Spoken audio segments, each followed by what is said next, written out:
In this video, I will show you how to connect apps to Apple Health. First, open the Apple Health app on your iPhone. Scroll down to see the Apps section, which shows apps you can connect to Apple Health.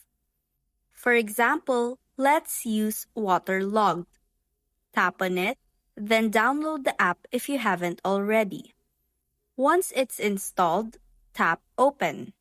Next, go back to your profile in Apple Health, scroll to Privacy, and tap Apps. Here you will see that Waterlogged isn't connected yet. Go back to the Waterlogged app, tap Settings in the top left, then go to Integrations. You will see Apple Health listed. Tap on it and then connect. Turn on all the data types you want to sync and tap Allow. Finally, go back to Apple Health, tap Apps again, and you will see that Waterlogged is now connected and ready to share data. And that's how to connect apps to Apple Health.